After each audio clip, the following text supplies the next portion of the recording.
So அல்லாவுக்கு பல அழகான பெயர்கள், பண்புகள் இருக்குங்க. அதை கொண்டு அல்லாஹ் துவா செய்ய சொல்லி சொல்கிறான் நம்மள.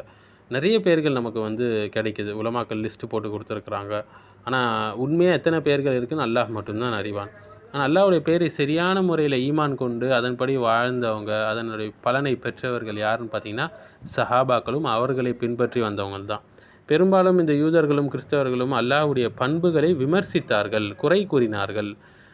3வது அத்தியாயம் 181வது வசனத்தில் பார்க்கலாம் இல்லைங்களா? யூதர்கள் என்ன செஞ்சாங்க?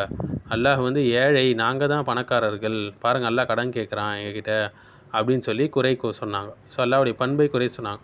ஆனால் மாறாக அல்லாஹ் அல் கனி என்று முஸ்லீம்கள் நம்புகிறாங்க. யாருடைய தேவைகளும் அல்லாஹ்க்கு தேவையில்லை. அல்லாஹ் செல்வந்தனாக இருக்கிறான். மேலும் அல்லாஹ்வுடைய கை கட்டப்பட்டிருக்குன்னு சொல்லி யூதர்கள் சொல்லாங்க.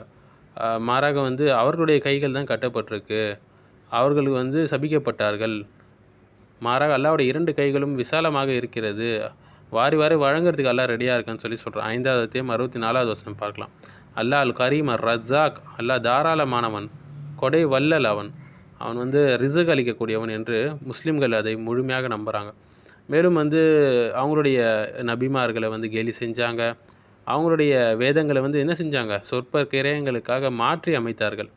4வது அத்தியாயம் 46வது வசனத்தில் சொல்கிறான். அவங்களுடைய தோராவில் கூட பார்க்கலாம் மோசமாக பண்புகளை, அல்லாஹ்வுடைய பண்புகளை அவங்க விவரிச்சிருப்பாங்க.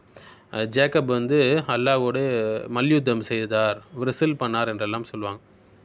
இதில் கேட்குறதுக்கே ஒரு இதுவாக இருக்குது, எப்படி தான் இவங்க இதெல்லாம் சொல்கிறாங்களோ. மேலும் மனுஷனை படைத்ததுக்கு வந்து கடவுள் வந்து ரொம்ப கவலைப்பட்டாராம், ஏன்டா படைச்சேன்னு சொல்லி. ஜெனிசிஸில் 6வது 6:6 இது வருது. மேலும் வந்து ஜேக்கப் வந்து கடவுளோடு மல்யுத்தம் செஞ்சது வந்து ஜெனிசிஸில் 32வது அத்தியாயம் 24லேருந்து 30வது வசனத்தில் வருது. மேலும் வந்து கிறிஸ்தவர்கள் என்ன செஞ்சாங்க?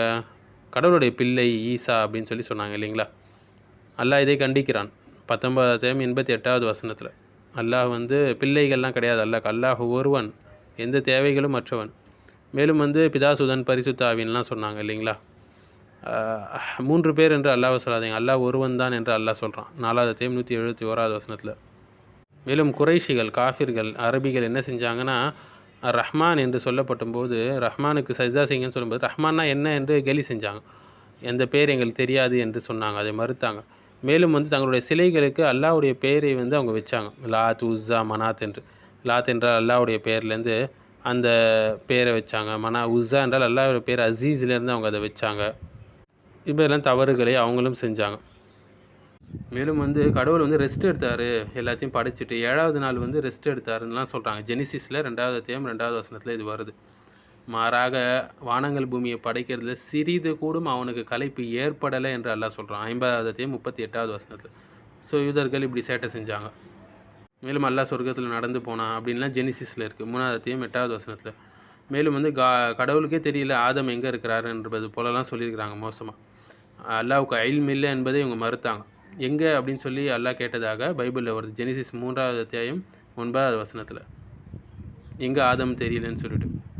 ஸோ 3 பேரும் யூத, கிறிஸ்தவர்கள், முஸ்லீம்கள் எல்லாரும் அல்லாஹ்வை தான் வணங்குறாங்க. ஆனால் யூதர்களும் கிறிஸ்தவர்களும் அல்லாஹ் சொன்ன முறையில் வணங்கலை. அல்லாஹ் வேதத்தில் சொல்லியிருக்க அந்த வேதத்தை திரிச்சிட்டாங்க, மாற்றி எழுதிட்டாங்க.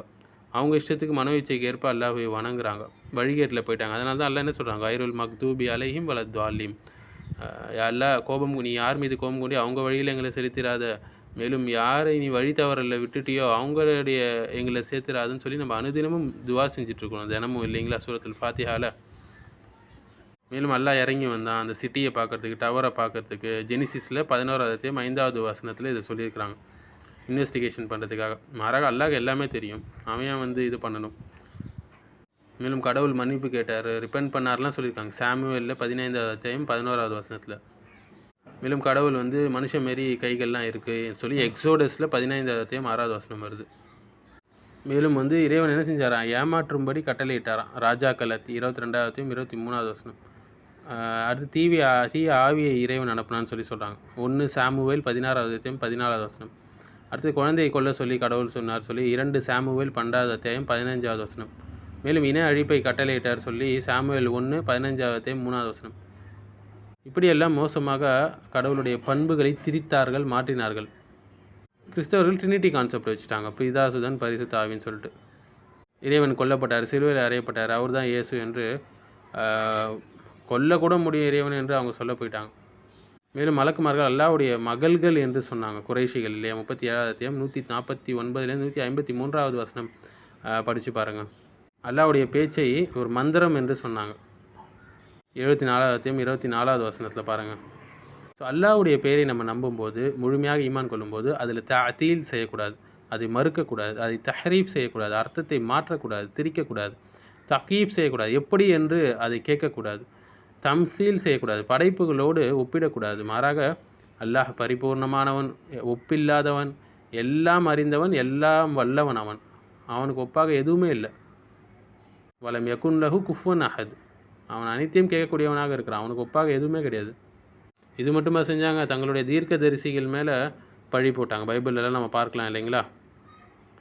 லூத் அலைஹிஸ்ஸலாம் வந்து என்ன செஞ்சாங்க? மது குடிச்சிட்டு மகள்களோடு உறவு கொண்டாங்கன்னு சொல்லிக்கிறாங்க. ஆதி ஆகமத்தில் 19வது அத்தியாயம் 30லேருந்து 36வது வசனம்.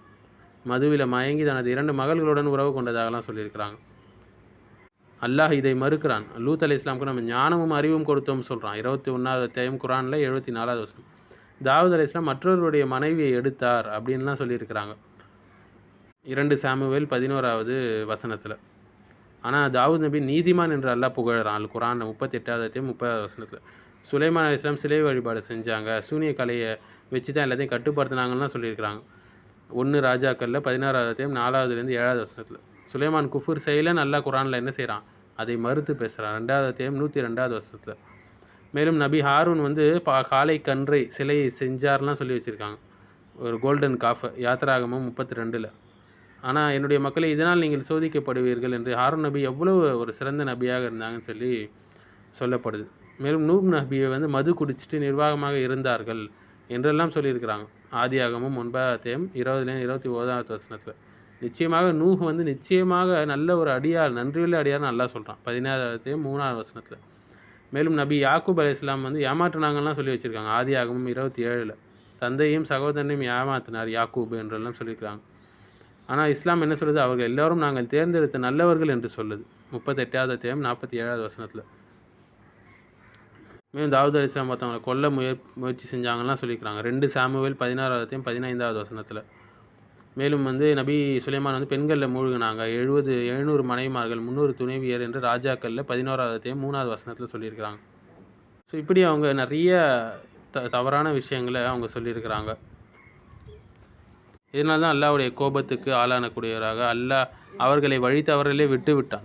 ஸோ அவங்களுடைய வழியை நம்ம ஒருபோதும் பின்பற்றக்கூடாதுங்க. அல்லாஹ்வுடைய பெயர்கள் பண்புகளில் மர்ரூகமா ஜாத் பி எப்படி வந்ததோ அப்படியே நம்ம அதை ஈமான் கொண்டு விட வேண்டும். அதனுடைய உண்மையான நிலவரம் அல்லாஹ்வுக்கு மட்டும்தான் தெரியும்.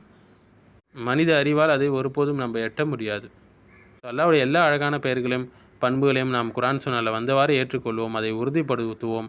அதை கொண்டு நம்ம துவா செய்யக்கூடிய மக்களாக இருக்க வேண்டும்.